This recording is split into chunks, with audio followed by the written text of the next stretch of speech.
Third Degree Net Podcast. Third Degree, the Third Degree Net Podcast. The Third Degree Net Podcast. Third Degree the Podcast is brought to you by Soccer90.com. They got everything you want for the Premier League, Serie A, MLS, and of course, FC Dallas gear. Shop Soccer90.com for all your jerseys, t-shirts, and more. And as Third Degree listener, you get 20% off your order when you use the code Third Degree at checkout. That's 20% off. Soccer90.com. Code Third Degree. Some exclusives apply. Well, hello there, FC Dallas Curious fan. Welcome to episode number 247 of Third Degree, the podcast. Boy, what times we live in of fans of this club. I'm Peter, alongside Dan Crooke. Howdy, Dan. Howdy. Howdy indeed. And your hero, my hero, everybody's hero, editor, founder, and the original of thirddegree.net, Buzz Carrick. Hello, gentlemen. Thank you for joining me in Florida for my little extravaganza. Whatever. Rub it in. You're on vacation. Just for a couple days. Feels like you've been there for a week already. Well, it was a couple days drive down, and then I was there for 2 days, and I'm driving back. Did you ride the teacups?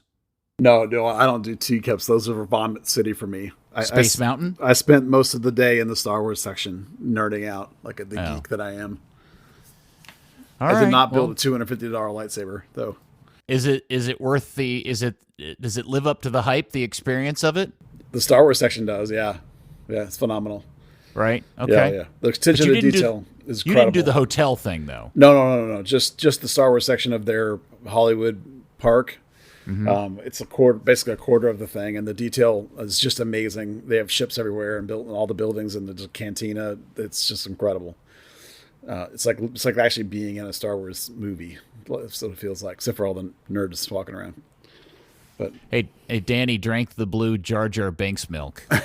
What the hell is that? Well, the one I drank, it's just like a blue slushy thing. It's not really milk. It's like a, it's like a cold.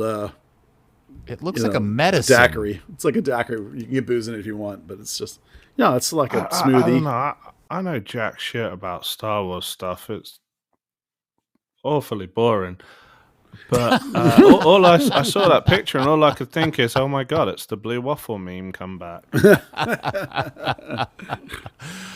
Well, I hope you and the Amy are having fun in you're at World or Land? World, Florida. Okay. Orlando. Oh, that's right. You're in Orlando. Okay. Well, yeah, she's down there working ODP, and so she had a day off. So I came down, and we went to. She's a Star Wars nerd, also. So did you text Poppy? No, because I didn't have time to do anything but hang out with her because I was she only had a day off, and I'm only going to be there for like a day and a half, and I was out. So okay. If I'd have been here for longer, I would have texted him, but I didn't want to spoil his preseason. He might not even be here. For all I know, he's in somewhere else. When do Dan and I get our gifts? It's in the mail. It'll be there. Excellent. I love Hopefully it. It doesn't get lost. With the check and the next bottle of Old Major's Bacon Bourbon. Yeah, I don't know where that went. Love it. Well, since we last talked, and I feel like last time we were all sitting here twiddling our thumbs going, all right, when is this thing going to kick off and do something? Well, boy, howdy, things have kicked off, and it appears credit to the club. And I think, in fairness to us, I feel like we did say in the last few weeks, be patient. It's the window hasn't opened. Yeah. Don't assume anything. It's okay to get bummed out that everybody else is making moves, but just hold on tight.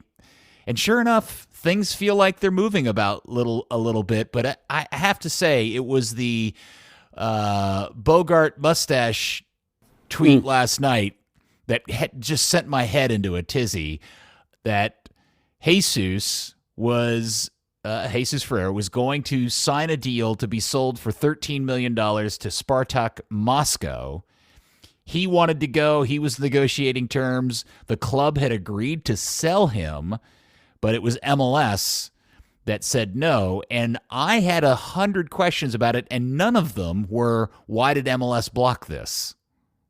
Oh, okay. I think it's pretty obvious why MLS blocked it. But first, let me just say, that's not my question. I know why MLS blocked it. Yeah. Well, let me just first say that not that Bogart needs my validation, but I definitely checked with Jesus's people, and it's all real. This is all true. They did have the sale lined up. Jesus was really excited to go. He was negotiating terms, which I hear from other people were really, really good, involving things like after-tax numbers and things like that, because it is Russia and all that stuff. And MLS did indeed block it. So, and he's pissed. Jesus is pissed, as you can imagine. He really wanted this. So, he's not mad at FC Dallas. FC Dallas is ready to sell him. He was gone.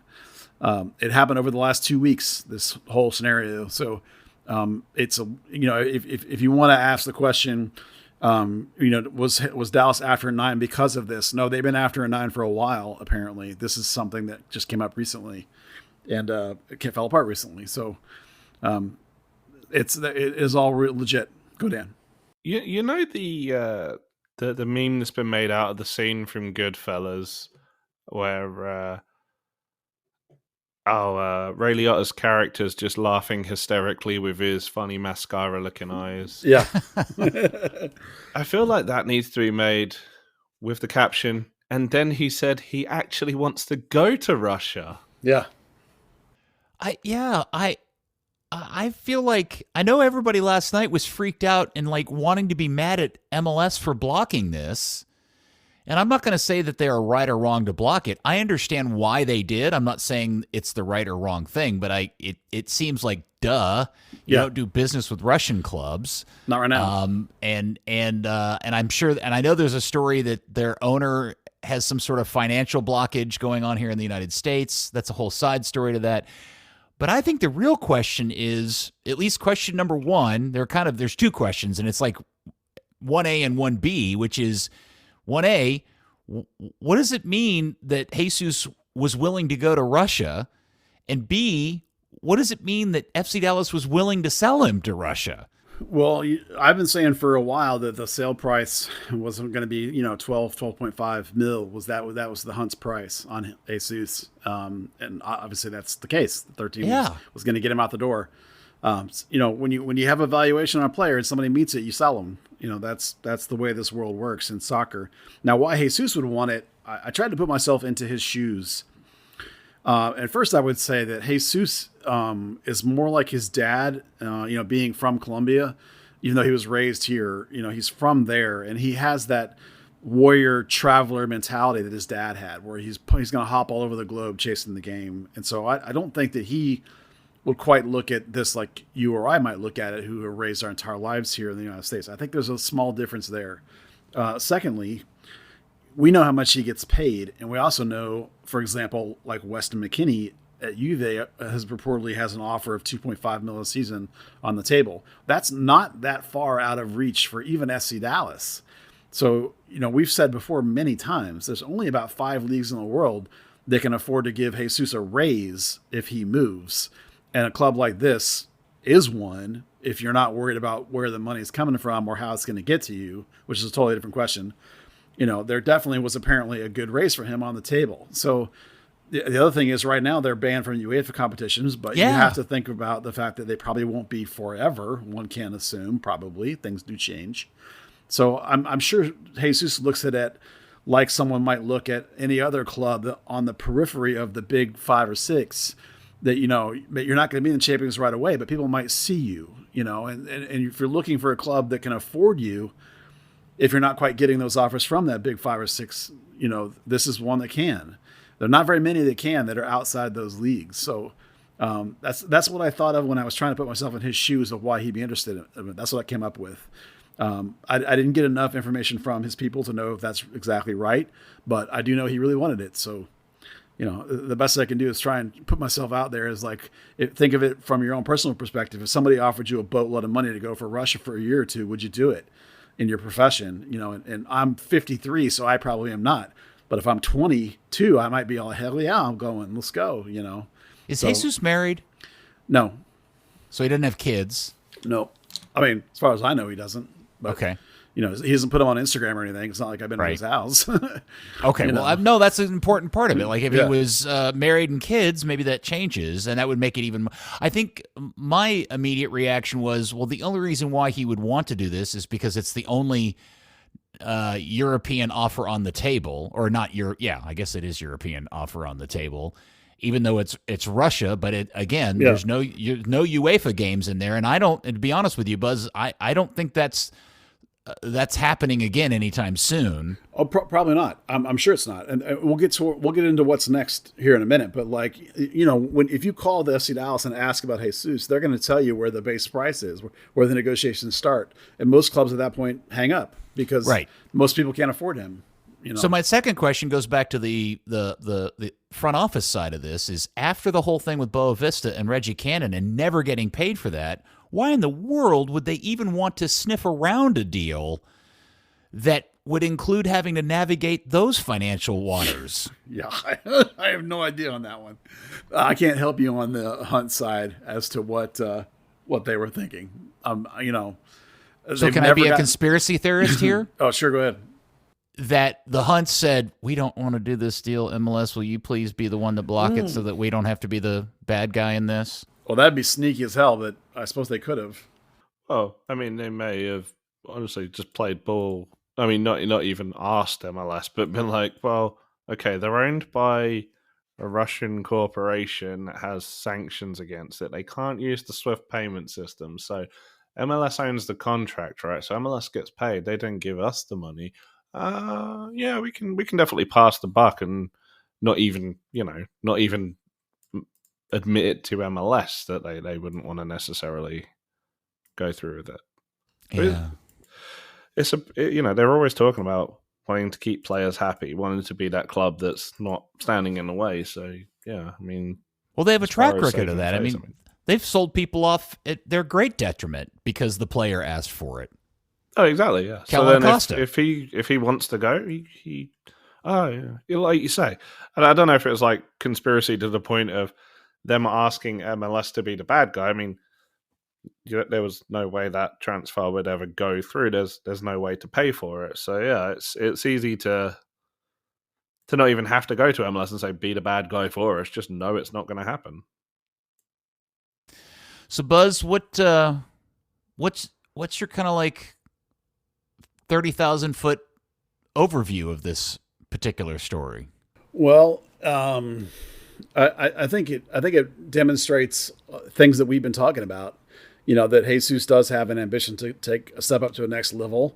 That it was going to be difficult for him because of what he gets paid. The Hunts have a price they're willing to sell at, and the longer Jesus stays here, the lower his price goes because the shorter his contract will be, amount he has left on his contract. There is a point of no return for FC Dallas in the sense of like, if you let him become a free agent, he's almost certainly just going to bolt on his own because he doesn't have option years. I don't believe, his contract's up, and he's already indicated that he's ready for the next thing.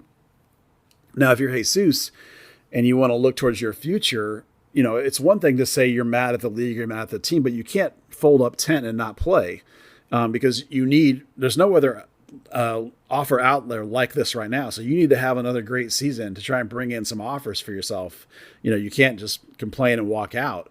You have nowhere to go because you can't be afforded by many other people. And if he continues to be hurt relatively frequently, and he may be hurt again, we don't know yet. It'll lower his price as well, and no one will want to pay it. So it's not real. He has no recourse at this point. Jesus does in terms of like going forward with this deal. It's like once MLS rejects it, it's over. They have no other option, and there's nothing else on the table. So really, all this deal does in the long term is confirm what we all thought about him and his team and the price and all that stuff, and sort of establish that MLS is just not going to do business with Russia apparently. So this is not the first time they've rejected a move to Russia by somebody. And I agree with you, Peter. I thought it was weird that the Hunts were willing to go ahead when they've already been burned by Boa. So why would you try somebody even riskier than that? Even though there are plenty of ways to funnel money around if you're a rich person, these conglomerates all own these businesses anyway. The Russian clubs all have conglomerate business operations set up in European countries like Germany and whatever, so that they can move money in and out of Russia. But there's ways around all that stuff that I'm not, of course, that level of an economics person, but I've talked to people about how it all would work, and they said it's easily doable, other than MLS blocked it. So yeah, it's weird. It's interesting it'll be interesting to keep an eye on how this affects Jesus's attitude, if at all. We'll get into the injury situation here in a little bit because I think there's some question marks about that. And the other part of it that I think is interesting ties into the second ongoing storyline with the club, which is their link to the Croatian forward Petar Musa, and whether or not those two, if the Jesus move was related to that or not. Because part of my interest in FC Dallas being willing to sell him is that, man, they can't just hire one guy. If they sell Jesus, now they've got 2 spots to fill. Well, some of the other spots, if you were going to get a 9, which is the plan, and Jesus wasn't going to be a 9, then some of those other spots Jesus was going to play can be filled by other people. I mean, they're not going to be as good as Jesus, but you got Bernie if you're going to go with a wing. If you're going to go, the 3-4-3 look, you can use, Areola, you can use Leggett, you can use, multiple guys in that underneath sort of spot. There's lots of ways you could fill it in. And none of them are as good as Jesus. Right, but that's the problem. Yeah. Because if getting this Petar Musa guy was a move to improve the quality of the team, getting him but losing Jesus is kind of a wash at this point. That point. Well, you'd have an open DP spot. So you would fill the current open DP spot you have, you would fill with the new guy, and then you'd have another one that would open up. And so you'd have to try and, it probably would be, listen, the window just opened. The window hasn't been opened yet. It opens like this week and it runs till like April. So you have like 4 months in the first window to do something. Mm-hmm. And the second window doesn't even roll around till like late July, August or whatever it is. I don't have it in front of me, but so there's plenty of time to do something with that other DP spot. Obviously if you lose Jesus' goal production, you're going to be hurting. But I'm sure they would try and move to get something that would fill some of that spot, or maybe not. Maybe they'll just be really happy with what they have and see what Bernie has to offer. You know how FC Dallas is. Leave Areola DB. Yeah. Remember, this was what did we say at the beginning of this winter, right? This was an ambition test winter, and they've been passing the test in the sense like it looks like they went out and it looks like they're going after the 9. Well, then if they lose Jesus, it's like, okay, are you now going to wash your hands and sit on it? Or are you going to be ambitious and go replace Jesus too? So, I assume they'll think that at $13 million they can replace him. Or it may cost you 13 to get this Musa guy. For all I know, his price seems to be relatively high, since somebody else wants him as well. Well, before I move on to Musa, Dan, any additional thoughts or observations about the Jesus storyline? Not really. It's a bizarre one for the player to want, other than the monetary aspect. Russia's not the greatest shop window to a big league, and especially not with such a delicate situation. It's looks like it's going to carry on for a very long time. Just kind of smacks the idea of wanting to get out of Dallas, and maybe that's because last year was a stagnant year, and that leaves a bad taste in his mouth. Maybe who knows? But yeah, that was a real surprise to see. We do hear chatter from time to time that this player or that player is unhappy with the level of ambition the Hunts show. That's rung that sound has rung for years. For people that know people and that kind of thing. I've never had a player like outright say that to me, but when you see guys like this that are like, "Yep, I'm ready to go," it's like that's part of it sometimes. Yeah, well, it just feels different. If it was Holland or Portugal or Spain, it's Russia. Yeah. It just feels weird to me that you would want to move to a country that is clearly in the situation they are in, and some of the reality. The whole Brittany Griner thing. I don't know what the background on that is, and I don't know if it's fair to bring that up, but I just feels like a weird place. I can't tell if that is a level of ambition, A, B, a level of desperation, or C, just not very good decision making. Well, I think it comes down to, for me, like you can count the number of teams that can afford him and his salary, leagues or teams, and it's not very many, so I think he's probably saw it as one that was ready and had the money, But he knew that when he signed the deal with Dallas for almost $2 million a year. He did, but it's a shorter deal. Like I think at the time it was only 4, and he's going to come out of it at like 24. I think he's going to come out of it. So he'll be pretty primed, and free and in the prime of his career and have value to get a really big contract. But he accelerated faster perhaps than he even expected when you're banging at 18 and all of a sudden you're in the national team, and maybe FC Dallas right now isn't good enough to get you in the national team. If FC Dallas isn't very good, that may be part of his thinking too. And there's not that many teams that A, would want him and B, can afford him, both the buy and the salary. It's a small, short list right now. So sounds like you need someone better advising him, honestly. Maybe. I don't know. He's got a pretty good agency. It's not like it's a bad agency. They'll have some juice now that the MLS blocked this one. The next one, it'll be like, you damn well better approve this one. Hey, Dan, doesn't Spartak Moscow play on turf? Probably. I mean, it's Russia. Not a lot of it grows grass. Yeah. Weird. It's not the Russia of the 90s, when it was a real powerhouse. I mean, I looked at their salary structure, and as an FC Dallas player, he would be one of their top 5 earners. I don't know. That just seems a baffling situation. And maybe it is. Maybe it's agent-led, honestly. Maybe it's, hey, look, let's make this link that we know is never in a million years can actually happen, but it gets his name out there. Yeah, he's with Wasserman. It's a pretty strong organization. And when you think about it too, like Bogart's article mentions that he reached out to FC Dallas and MLS for comment and hadn't heard back. Well, pretty clear if you're reaching out to those guys where the leak came from. Not specifically, of course, I don't actually know, but it's pretty clear to me that the leak probably came from someone at Wasserman or his agent directly, or even Jesus himself. To get this out and to show, like, A, set the price for yourself, show that you're ready to go, show that you're now mad at MLS and now you're going to want to go even more, that kind of thing. It's pretty clear why it's all happening.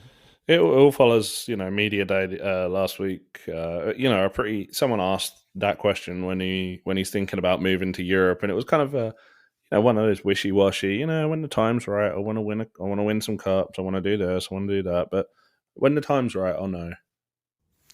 What do you think the justified reaction or feeling for the curious should be about this, specifically towards Jesus? Well, I don't think anything's changed in how we think about him, right? I mean, we all thought this was what he wanted in the middle to long term anyway, so it's not any different. If you get a chance to get what I'm hearing rumor was is a big raise, and you're going to get a cut of a $13 million sale price, and you're going to get that quote unquote move to Europe that you've been after. It's hard to knock that on a guy, especially for a guy like Jesus, where people are like, no, he's not worth the 18 or 20 that you're going to get for Pepe. Some people were like, oh, he's not worth like 7 or 8. Dude, here's 13. You're going to go. So you don't blame a guy for that. I don't anyway. I wouldn't think they would. I don't know. Let's be honest, though. Most of the fans, 90% of the fan base, are not even know this happened. It's only 10-20% that care enough to know this even happened. I don't know. The whole thing just feels really weird, and especially the front office part of it, like their willingness to sell him. I don't know. The whole thing is just bizarre. All right. Well, then moving on to the other running storyline is the fact that Dallas has continuously been connected to this Petar Musa, who is 25, Croatian. He's a forward, is currently playing for Benfica. He's not getting a ton of time at Benfica, though.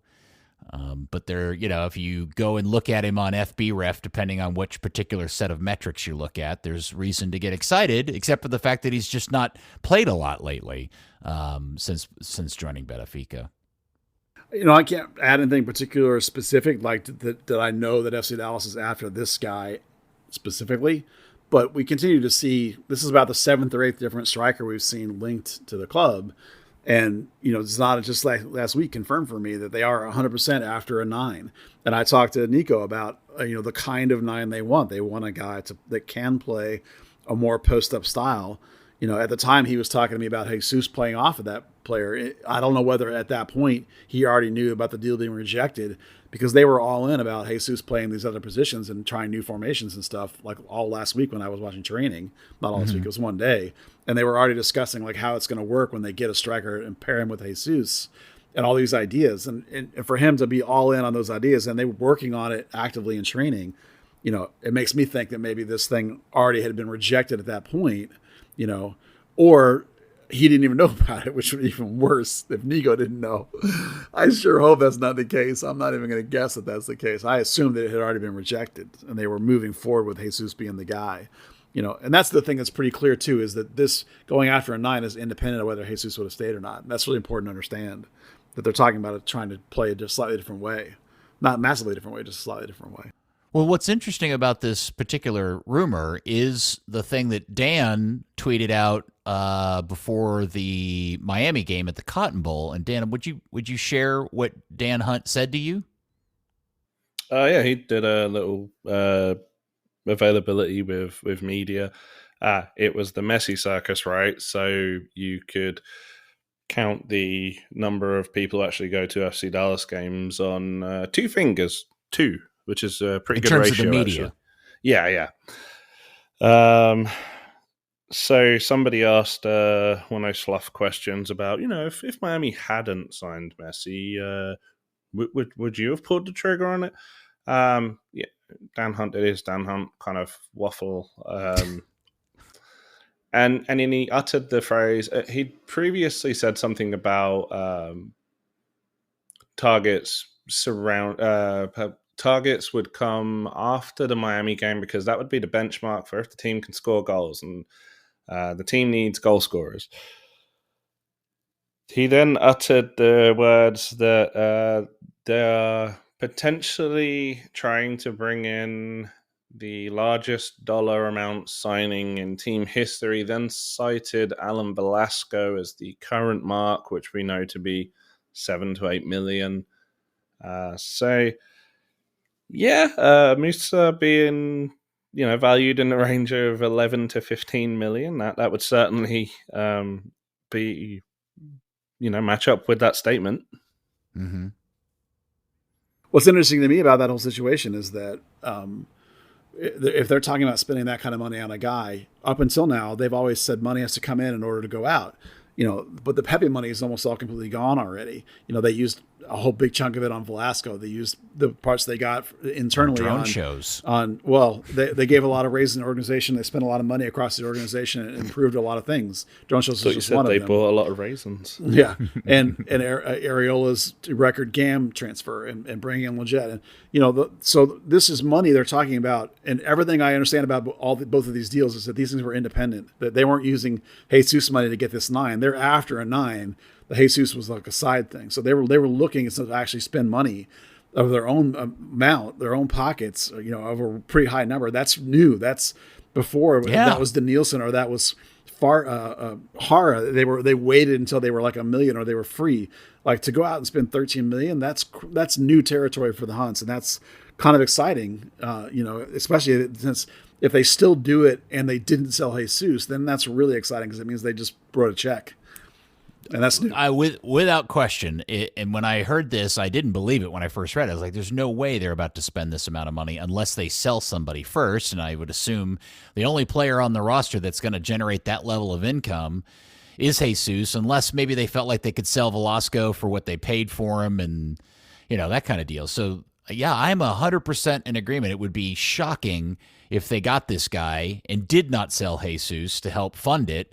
Because not only is he expensive, he's a prime of his age type player. I mean, he clearly has a pedigree going on and appears to be quite a player and would be a huge addition to this team. Whether or not he actually works out is to be determined. But, man, it would be a seismic shift in how this club is run and everybody's perception about this thing if they got this guy. Well, they have said things about needing to respond to the new landscape and the Messi change and all that stuff. They're aware the World Cup's coming. I do think it's funny that this guy actually played at Boa Vista at one point. That's hysterical. So, on loan. They can grumble about it together if they sign him. Yeah. So, it's a guy that is interesting and totally fits the profile of what Coach said they were after, that higher, bigger body, that post-up body. You and I have talked about this many times, Peter, and Dan has too, of course. The Blas Perez, right? The guy to occupy the space and let Jesus move around and off of him. We saw the formation that they played and again, and the Mighty Game, which we'll get to later, is designed for that. The things that they've worked on in training are designed for that. It's particularly designed with Jesus for that. So it's obviously a goal for the spring that this is what they want to try and do. You know, Jesus, the day I went to training, he didn't play 9 for a single second. He played wing or off or underneath the whole time. And Ansa and Logan Farrington played 9 the whole game, the whole training session. So it's clearly a thing that this is what they're doing, and it's exciting. Yeah. Well, one thing to keep in mind as well, you talked about the change in landscape. Part of that change in landscape is you have to be that taken seriously team to get the MESSI game. You know, FC Dallas locked into it last year, but I think their away games this year, I want to say they're playing at least one of the LA teams. So, I mean, it's, if they want to have that extra income, they kind of have to, speculate to accumulate. Yeah, and all the rumors continue to swirl that, and by rumors, I mean people that we know, that the Hunts are, circling the drain on this idea of putting another $150 million into Toyota Stadium, and that's happening soon. Exactly when remains to be seen. But, Dan Hunt told me 2 months ago, they're like, yeah, we're 100% doing that. Not that number. He didn't say that, but that's what we hear behind the scenes from people we know. So, I mean, the Hunts are looking to move and change things around here. Like we said, winter of ambition, do you have it or not? And signs are showing that maybe they actually do have it.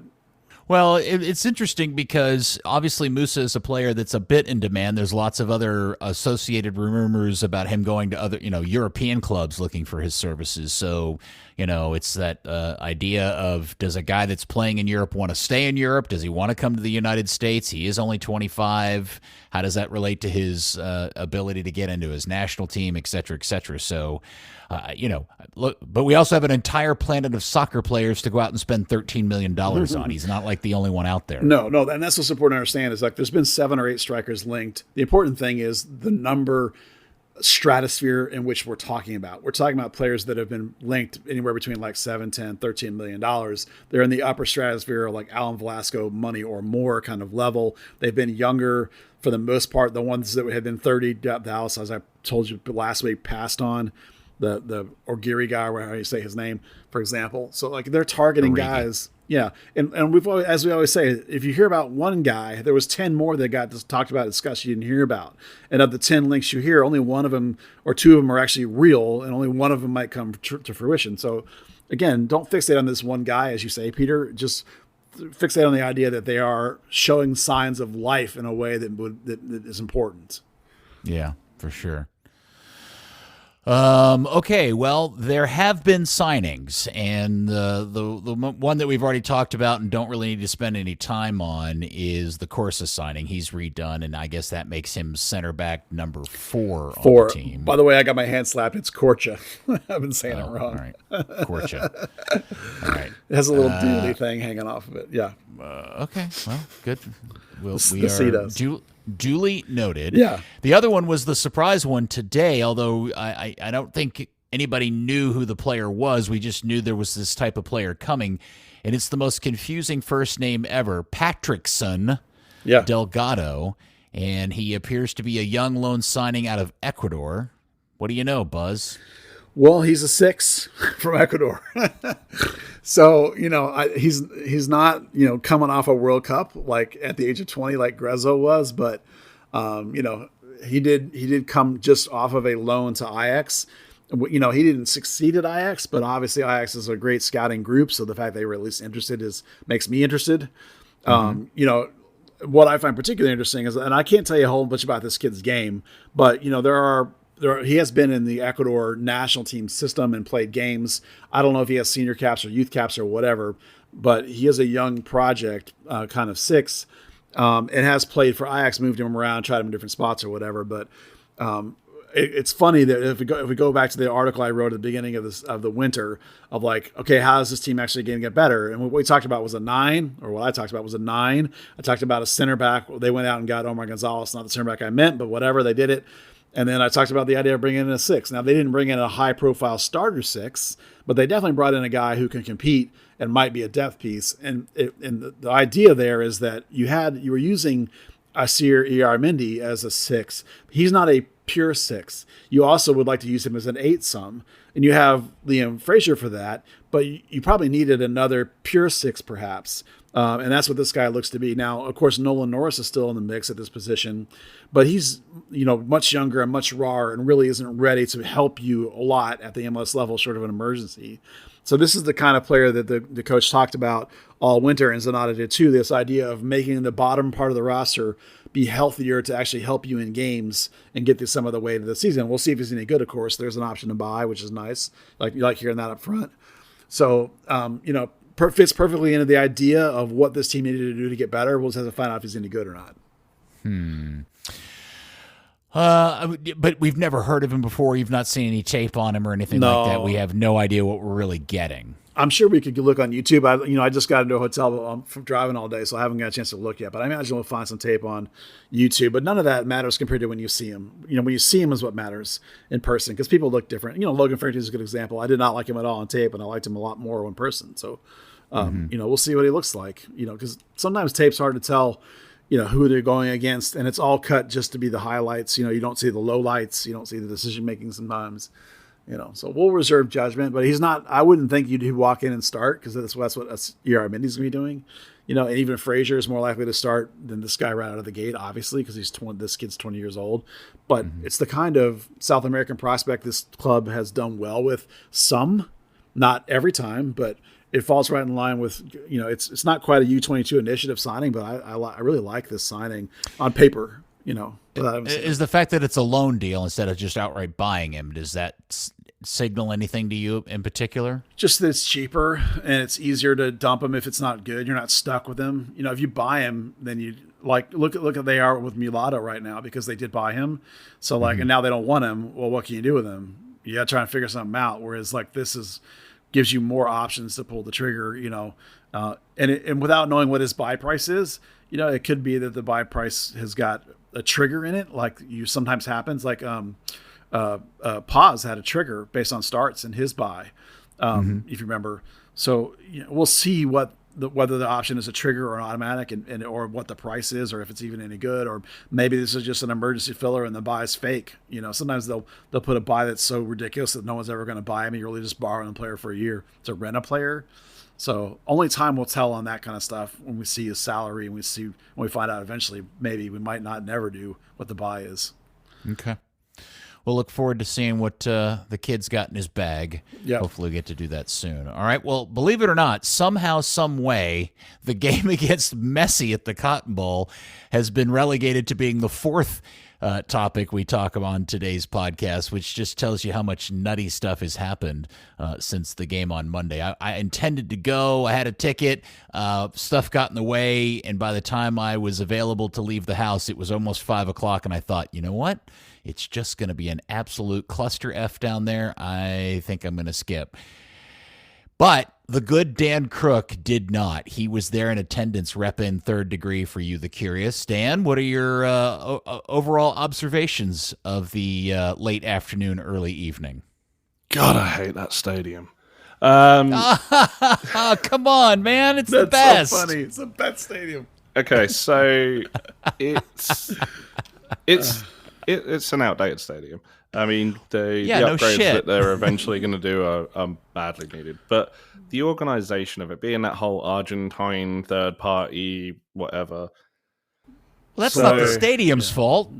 Well, I mean, that's not. But some of the stuff was. The parking passes, weirdly, it was lot 12A, which is the regular media lot. Normally you go in gate 12, right? Because that's the gate next to the parking lot.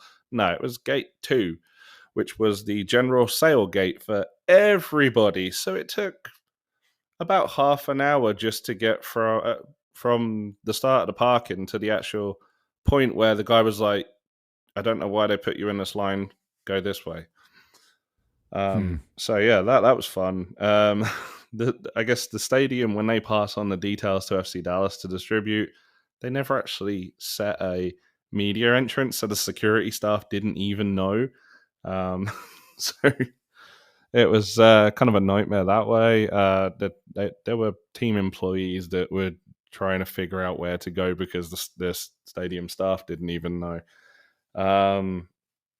Yeah, I know. A lot of fun there. And then they didn't signpost where anything actually was because they have like 3 press boxes there. So I got sent to 3 different floors by stadium staff. You're going to see Dan wandering that cavernous stadium trying to find Yes. press box. Well, and you know what it's like. You've been there. The elevators there are the slowest things, and they stop at every single floor. So you press the button, and you wait for 10 minutes. Yeah, so Dan, having to do that was good. Yeah, Dan, it's like Texas's version of the Coliseum. It's an ancient place that's been modified slightly, but none of the things that you're talking about, absent the slow elevators, is actually the stadium's fault. That's all the organizers and operations staff fault.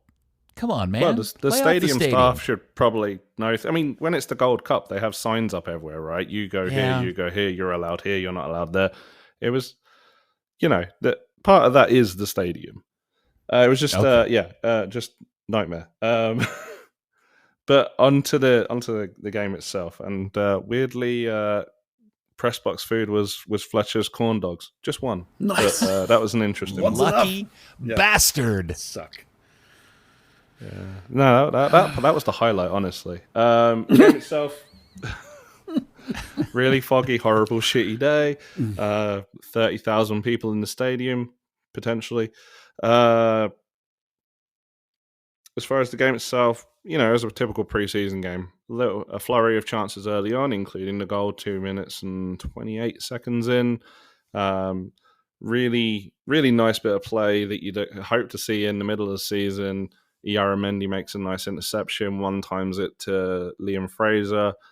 Fraser plays a fantastic ball into Paul Areola with his first touch, and then Areola finds Jesus off the shoulder of Noah Allen. Jesus kind of goes across. Jarek Callender really should have done better with the shot itself. Just kind of low across the body, pretty simple finish. Messi had that crazy Olympico attempt right on the 7th minute. Apparently, he's never scored one in his professional career. I saw that. I was blown away. Off the line and makes a fantastic scramble back. Yeah, I saw that. I thought he'd had to have scored at least one in his career. I was shocked that he had never done that before. Yeah.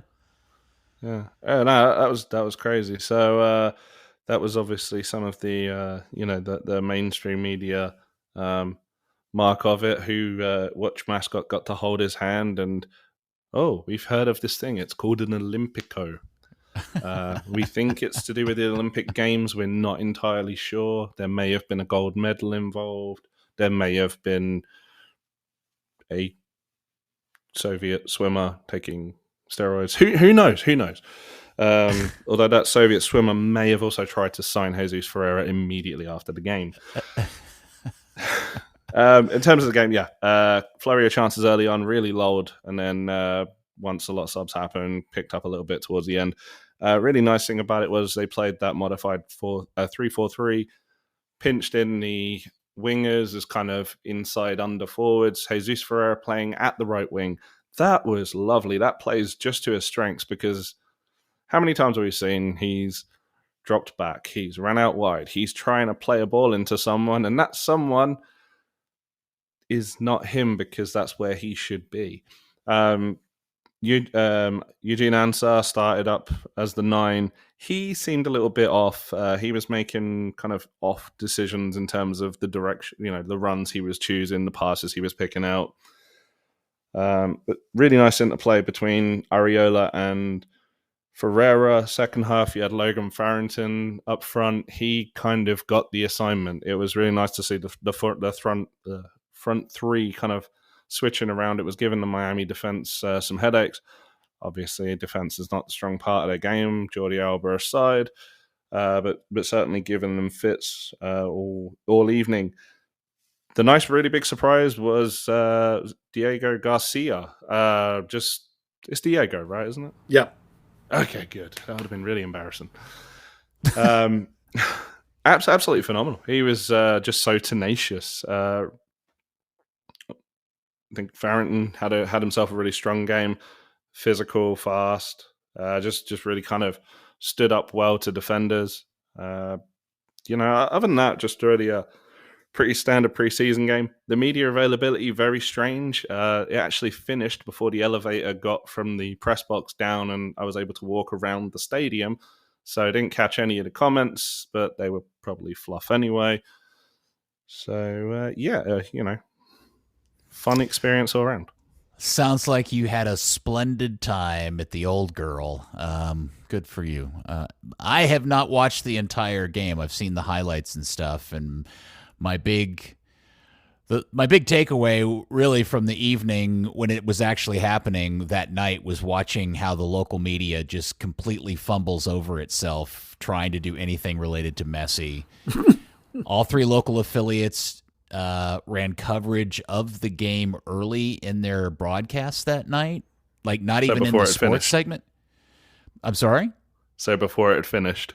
No. Meaning like at the 10 o'clock news that night, instead of it just being relegated to the sports segment, the sports guy came out and did a little bit about the game because Messi was in town and talked about it. And, just the maddening part of people who are not familiar with the Cotton Bowl in terms of media outside of Dallas showing pictures of how empty the stadium looks. And it's like, guys, there are 30,000 people there. By the way, Andy Swift, who intimately knows that stadium very well, confirmed with me by looking at the pictures, yeah, that looks about 30,000 people. But because it holds 92,000 people, it looks really, really empty. And so when, the Daily Mail or whatever writes an article and shows all the pictures and like, oh, what a horror show that Messi can't draw, can only draw a tiny crowd in Dallas. It's like, yeah, dude, you don't really know what you're talking about. It's a little frustrating to see that because I think Sport Bible did something and I wish they had a comment feature or a way that you can, because it was 30,000 people at 5 o'clock in the area that has the worst rush hour traffic in North Texas. It was foggy. By the end of the game, I couldn't see the people directly opposite in the stadium. It was that foggy. Driving down, I drove straight past downtown. I never saw a damn building. Yeah, I mean, the weather was crappy all day. I mean, it had finally stopped raining by the time... and it was pissing down too. Oh, during the game it was? Yeah. I mean, put it this way. I did like 1,500 miles driving back and forth in the snow and ice last week, right? Up and down, back and forth between Arkansas and here. My car was covered. My bright blue SUV was light grey because of the amount of like road salt and that weird beat treatment and stuff. I got back to my car. It was sparkling. So that was not the lightest rain in the world. Yeah, so I thought overall I was impressed. I didn't think 30,000 people were going to show up. I had put the over and under at 20,000. So that's actually what stadium staff said. They estimated at 25,000. They had 65 originally up for sale. Yeah, because they killed a few rows around the front, and then I think the VIP they only did a handful of tickets. Well, thank you for that recap, Dan. Buzz, I know you've watched the game via the delay on out there in Florida. What were your reactions to the game other than your instant reaction video you posted? Well, let's talk about the 3-4-3. As Dan mentioned, the difference between the failure of it last year when they did it, why it didn't work. As Dad talked about, it's the front line. Dallas last year played a 4-3-3 so much that the wings, being people like O'Brien or whoever else you're running out there at the time, Ariel, of various guys that even Velasco at some point, they tend to play that high sort of three line, and in the 4-3-3, the width comes from those wings. Well, in a 3-4-3, or as the team called it, a 5-2-2-1, the width comes from the wing back, and the very name of the position, a wing and a back, both. Those guys are supposed to run up and down the field, which is why you see guys like Dante Seeley and Herbert Endele, these young guys that are vertical, play that spot for Coach Nico. And the number one thing is that those wings, as Dan said, they have to be inverted. Because if they play as traditional wings, the first thing they do is they cover up the wing backs. And the second thing they do is they abandon the midfield, and then you're outnumbered in the midfield all the time. So in this game, they did it correctly, where the wings were inside and underneath in the half spaces, as the Brits, I think, like to call them. And you're effectively making a box with Yaramendi and Frazier behind you, and you're playing off of your striker, and you're allowing the width to come from those wing backs. That's how it's supposed to execute, and that's really good. So it's nice to see them correctly execute a 3-4-3, even if they don't use it all the time. it shows the value of Jesus in that off position. You might end up seeing a 4-4-2 with him in that off position, or you might see a 3-4-3 with him playing like Velasco does, that inverted wing, that underneath position. So there's lots of options in the coach's sleeve at this point for how you want to play with Jesus in those various formations, particularly now that you can execute the 3-4-3 correctly. So that's really exciting. And the second thing is to follow up on Diego Garcia. He's technically a North Texas SC player. He cannot, I don't think, be a homegrown because he's from El Paso Locomotive. He's not from their own academy. So he's ahead of, in my opinion, a couple of the homegrowns that have been added. Ali Uzura is a homegrown that moved up from North Texas because he had a flex contract. So he's one of the hybrid guys, probably the first hybrid contract. So he was going to be a homegrown no matter what. So it's going to be harder for Diego to make the first team because of the fact that he's not, everything I understand about the rules, he can't be a homegrown. But he did come in, and he finished second in the beep test at the start of camp. And when I asked Coach about that, he said, you never get a second chance to make a first impression. Now, I'm sure Coach has seen him before. But what he was saying was the kid came into camp and crushed it right out of the gate, showing that he really wanted to be there with that kind of performance. And he was rewarded by that and his play in camp, being that first half sub in that position and then playing pretty well. And that's really telling. It tells you what they think of the kid. So could he be signed to FC Dallas? I think right now the numbers don't make sense. I actually, in my book, I had him down as one more year at North Texas. But I think you'll see him in FC Dallas training a lot. And I think that over the course of this season, depending on what happens with other bodies, they might end up needing a guy, at some point eventually. And he would be the next guy that could come in at that spot. It's a really bright prospect. He is only 17, and he's already looking like he can handle that level. So it's a very exciting player. Do we need to, because we're talking about kind of the attacking end of the field, we talked a lot about Jesus earlier. Do we need to mention or update anybody on anything about his injury situation? Because he did leave the game with what appears to be a reoccurrence of his groin situation. So that was a bit of an interesting one. He went, he took a free kick, went down holding the left side of his groin. Looked bad, they walked him off. Nolan started getting his warm up to come in. I think 3 minutes passed with the team down to 10 men. The thing that kind of stuck out for me is if his injury is that bad, he's straight down the tunnel getting treatment. He went back to the bench, which makes me think, all right, preseason, he's tight, precaution more than anything. But, obviously we have to wait until anyone can speak to someone. Yeah, it is possible.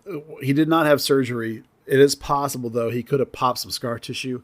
That does happen, when you're in recovery mode. It really hurts. Painful. Well, yeah, it almost always happens, and it really hurts. But it's like once you're over the pain, it's fine. A little recovery, and you're good to go. So cross our fingers. That's all it is. Of course, there's people panicking. They're like, "It's gonna be out for a month or two." We'll see. Hopefully not. There's no official word yet, and no unofficial word yet either. So we'll just have to wait and cross our fingers that it's not bad. Yeah, we'll find out Saturday, right? Yeah. Buzz, I'm interested in your reaction to the forward. I heard a lot of positive feedback. I saw a lot of positive feedback about Logan Farrington. I like him. I like him a lot better in person than I did on tape. I liked him in training because when I saw him in small space. And for a guy that's a little bit taller to look pretty good in small space is really exciting. He's pretty tidy with the ball. And he moves really well. He knows how to play. Again, I don't think he's fast, but he reads the game really well and moves correctly, moves with good timing. That's a really important thing for Coach Estevez, even though, they were talking about the idea of them getting a bigger body post-up kind of 9, which this kid can do also. He still likes guys that move. You got to be able to move right and read the game right and react right. Dan talked about that interplay in the front three. Even when you have a guy who's going to be more of a center channel guy than Jesus, he's not a false 9. He still wants to be able to move. Play and interplay with each other. So there's some really good signs there. I think that really quickly he'll be in the mix. It has the potential to be in the mix as much as Jimenez was. Assuming they're going to get another 9.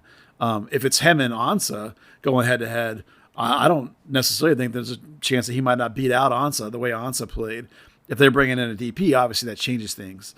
But I still think there's a very good chance that Logan could end up being the number 2 guy here, playing those late minutes, getting some starts here and there. We'll see if he can score. That's the key. Like, if you can't put the ball in the net, nothing's going to happen. But The signs look really positive. I like what I see, which is I'm really happy about because I did not like what I saw on the tape. So this was complete preseason overreaction, or knee-jerk reaction rather. But I kind of saw first-year Tesho, someone who can get wide, who actually has hold-up play in their body. That's something that FC Dallas just has lacked so greatly. There was a really nice passage of play at the end. Took the ball away in the defending box. Pedrino makes this fantastic run up the middle, finds Farrington down the side. Farrington is twisting and turning, just trying to like create that half yard of space like Frank O'Hara would do, which is a great asset. That's such a seasoned thing to do from a guy who's 22. Plays a beautiful ball, low driven into the box for Nolan Norris's run. How they didn't score on that player, I don't know, but I was just kind of like, yep. I see Rookie of the Year Tesho right there. That's nice. Yeah. Hey, I'm curious. The name I've not heard anybody mention, and I'm now just going while Dan was talking. I was just looking at the list. Where was Kamungo? I don't know. He was not rostered, so presumably rested. Was he injured at the national team camp? Didn't get a chance to ask anyone. Not that I noticed, but he played. I think he start. And I don't think Nkosi started, so they probably felt Nkosi was good to start. Nkosi didn't even play in that game. They did not. I didn't watch. So. No. Yeah, so Nkosi was fine. I'm sure that was it. I'm sure it was just coming back from that playing. And Ema apparently Dan thinks Nima had a knock because he wasn't listed either. Tuamasi. And Ema was in the stadium. We should talk about Omar Gonzalez probably. Oh my God, he felt so at home.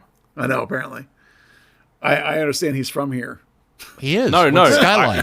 He looked at home in the team. Yeah. Oh, I thought Dan was making a joke about repeated storytelling. And I thought you'd forgotten he went to Skyline High School. Dude, I'm the one that shared pictures of him in FC Dallas training. I know. 17. That's why. You're such a good actor. You fooled me. Yeah. Apparently, he was trying to help somebody on the side of the highway and was involved with it. Okay, stop it. Yeah. So Dan, that's a Discord only joke. Yeah. Okay. But no, I liked what I saw. The fact that he absolutely blew past Suarez a couple of times was nice. Was funny. Yeah. Who did Suarez race past, which was kind of disturbing. Man, you can hear Luis Suarez's knees on the broadcast. Yeah, but he sprinted past one of the FC Dallas defenders in the first half. I didn't see that. No, it was good. Gonzalez, obviously very tall. He's that guy who's getting under crosses. He's clearing things out. He kind of, Nkosi started in the center in the first half, kind of pushed him out to the left. Good to see Coast getting those reps in the left center back position, because that's obviously been a point of concern. Someone that can play on the left there. I liked what I saw. He was having there were good teaching moments with a couple of the younger players. I don't know. I mean, is he centre back 2? No. Is he a viable centre back 3? On that performance, yeah, it's a step up from Jose Martinez. I'm still just annoyed because I wanted an upgraded centre back 2, and I wanted Ibiaga to be 3. But on the surface, I think Omar's a great guy to have brought in. Again, that's not what the problem is. That's not the problem. Yeah.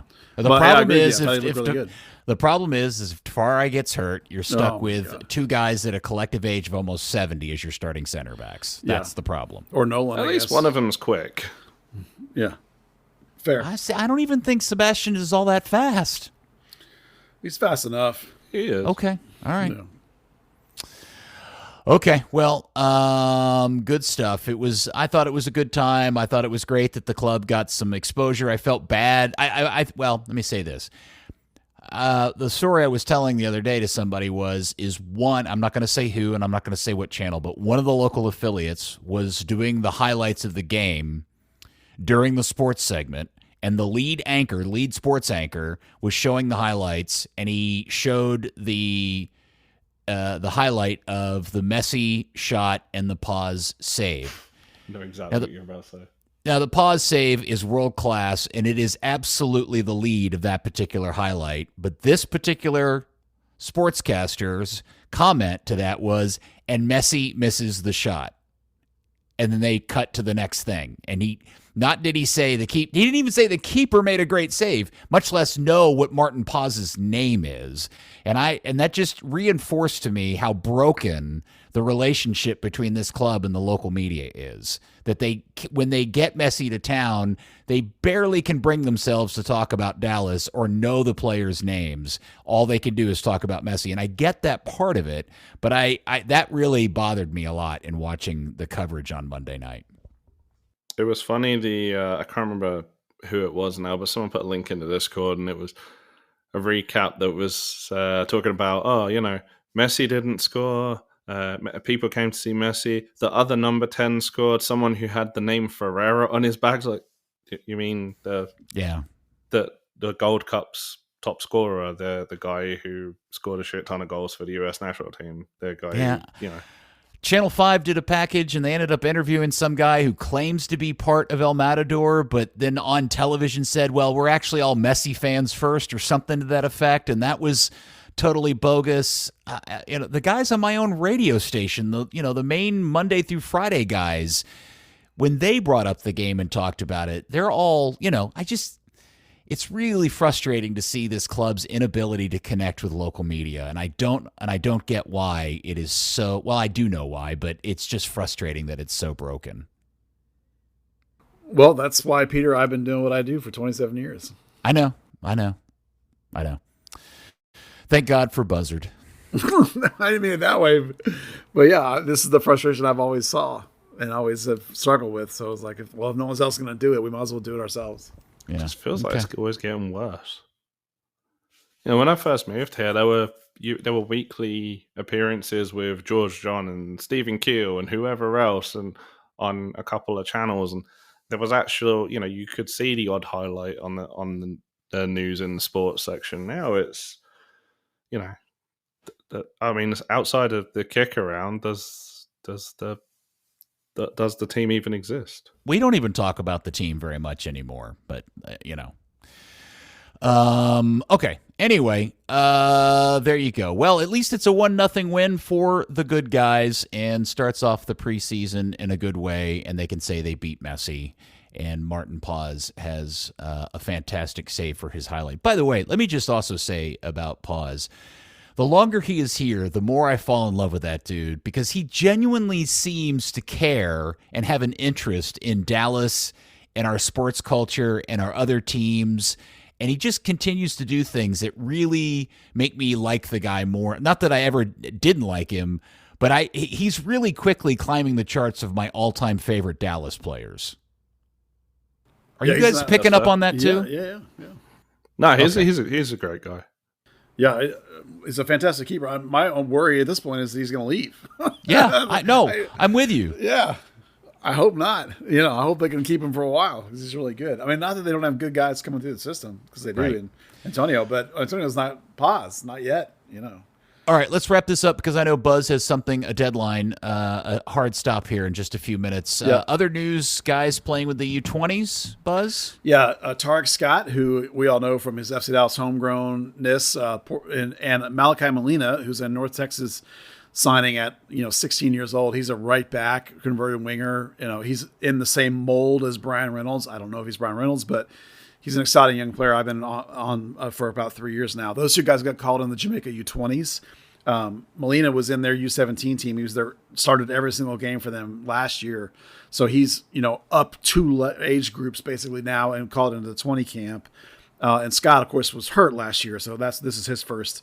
Unfortunately, I feel bad for Tarek. They misspelled his name on the stupid social media, but in the roster they turned in, but everyone knew who it was. So those two guys are getting the Jamaica U20 for the CONCACAF championships, which are coming up like in February. Mm-hmm. So that's really exciting for him. There's obviously a shot that some of the FC Dallas guys, maybe like Antonio, possibly could be. I think still in the U20 team, unless I've miscounted, because he was in their last prep. He may be too old now. I forgot to check that. Because him and Nico, but no, he's still 19. 23s. Yeah, Antonio's still 19, and he went to that Pan Am Games along with Nolan. I think Nolan's probably not in the U20 team, but I think he's probably missed that. But Antonio was number 2 choice, at the U20s last year, so he should still be in that mix too, even though there's not a call up yet for him. But anyway, exciting for those guys that they're going to be in the CONCACAF Championship maybe. Yep, and it was very cool to see Bernie get a start for the national team on the game against Slovenia on Saturday. Unfortunately, he didn't have a very good it wasn't a great game for him, and it was also disappointing to not see Tafari get any time in the game, but I'm glad they made it back in one piece. That's especially good. With that, was it the centre-back from Columbus who was absolute crap? Yeah, that's not a good sign that Kosi didn't get to play. Yeah, that's a weird deal. Makes me wonder what was up with all that. And the game overall was we were on the air when the game was on, so I didn't really see it. But Andy, my back was to the TV. Andy was watching, and Andy was like, "Yeah, this team looks completely. This looks like a bunch of guys that have never played together," which I guess essentially it was. Yeah, it is. All right, so next up for Football Club Dallas is they've got their game on Saturday versus New Mexico, and then Buzz, they go to Spain. You have your invitation. Yeah. You got your tickets. You going? No, I can't go this year. Dan, didn't you get invited too? That was me that got invited. Yeah. Oh, I thought Buzz said he got invited. There was a chance I was going to be in the UK after the weekend. So, they were like, hey, since you're in the neck of the woods, come on. Wait, Buzz, didn't you get invited too? Yeah. I told you that last week. That's what I thought. Okay. Yeah. You both got invited. Yeah. Okay. Well, I didn't get invited. Well, you don't get invited to anything, dude. I know. Well, you know why? You have to go to training to get invited. Well, no. Well, we know why I didn't get invited. Yeah. All right. Well, very good. Solid episode. Yeah, I believe Dan will be at the New Mexico game, so we'll get some good coverage there. And I will be there. And then real quick to end this kit talk, I don't have a good feeling about this, guys. Yeah, I don't either. Just so everybody knows, we have not released it. Dan has put together a mock-up, and I'm not completely against the mock-up. And when are we going to put that out, by the way, guys? Or are we going to? I mean, I got to finish it still. I've got to finish the it's Dan's schedule. Before Cocktails and Cleats. We need to do it before that. Well, that's well away.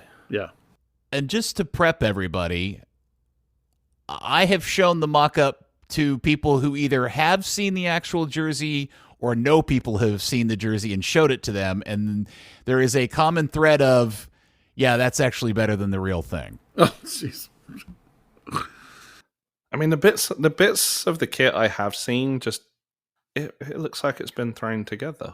Well, let me say this. I have a feeling what we're going to end up with is something that is very subjective. It's going to be kind of a really interesting not design. That crappy flag jersey again. Yeah, I don't think it's going to be a bit like that. I think it's just going to be some sort of interesting pattern or gradient or fade, and it's just going to be, do you like that as a design idea? And I think some people are going to like it and some people aren't. Remember the last hoop jersey where all the hoops were kind of at the bottom of the jersey, like the Watford shirt at the time? Plate, we call it the River Plate kit. Yeah. Yeah, and I did not like that design, but a whole bunch of other people did.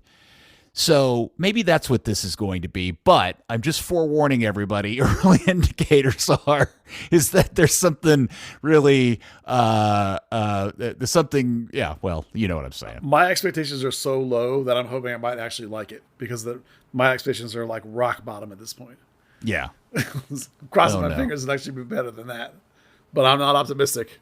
That and the Flame Vomit wallpaper jersey in the same season. Oh, my gosh. Oh, no. Okay.